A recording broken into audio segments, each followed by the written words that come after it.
천원짜리 변호사 9회 에피소드는 중고차 허위매물 사기 집단을 통쾌하게 잡아들이는 내용이었습니다.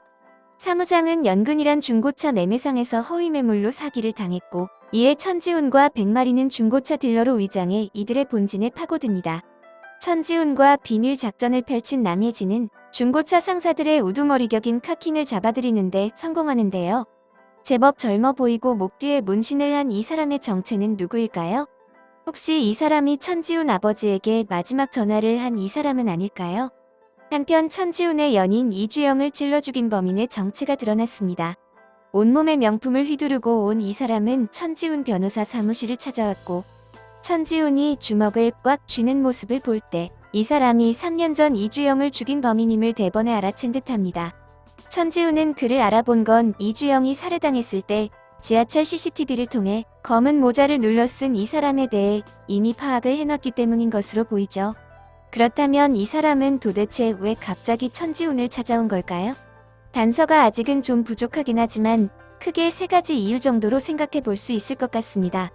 일단 가장 유력한 이유는 어찌됐든 자신의 변호를 요청하기 위해 온 것으로 보입니다. 이 사람은 천지훈을 찾아오기 직전에 또 한 번의 살인을 저질렀는데요. 이 사람은 검찰에 출두하려는 펀드회사 김성욱 대표를 차에서 찔러 죽입니다. 김성욱이 검찰에 출두한다는 것을 볼 때 그는 자신의 죄를 인정하면서 그와 연관된 모든 것들을 실토하기 위해 출두한다고 한 듯한데요. 이를 막기 위해 누군가가 이 사람을 시켜 김성욱을 제거하게 된 것으로 보이죠. 그런데 갑자기 천지훈을 찾아왔다는 건 자신에게 살인을 지시했던 윗사람들이 자신에게 모든 죄를 뒤집어 씌우려 했기 때문이 아닐까요?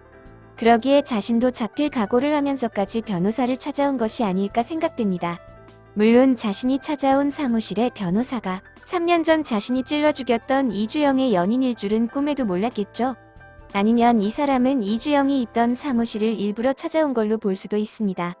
이주영은 법무법인 100에서 누군가와 부딪히며 서류가 뒤바뀌었고, 그 서류를 확인한 뒤 천지훈을 찾아가다 변을 당했죠.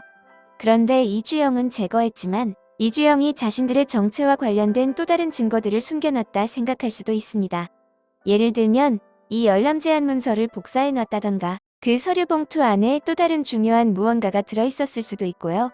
그래서 변호 요청을 핑계로 이 사무실에 다시 발을 들인 걸 수도 있겠네요. 이것도 아니라면 이 사람은 천지훈이 이주영의 연인이었다는 사실을 알고 일부러 천지훈을 찾아왔을 수도 있습니다. 마치 천지훈에게 도발을 거는 것처럼 말이죠. 이를테면 너가 아직도 우리를 쫓고 있어? 어디 한번 잡아봐, 뭐 이런 의미일 수도 있어 보입니다. 천지훈은 이 사람의 정체를 파악하기 위해 어느 도박장에 침투하게 됩니다. 티저 영상에서도 나오지만 천지훈이 1,000원으로 베팅하면 수많은 사람들이 천지훈을 따라서 걸고 있죠. 즉, 천지훈은 놀라운 타짜 능력을 선보이며 도박장에 돈을 다 쓸어 담게 되었고, 그러면서 도박장의 우두머리 사람들과 만나게 될 것으로 보이네요.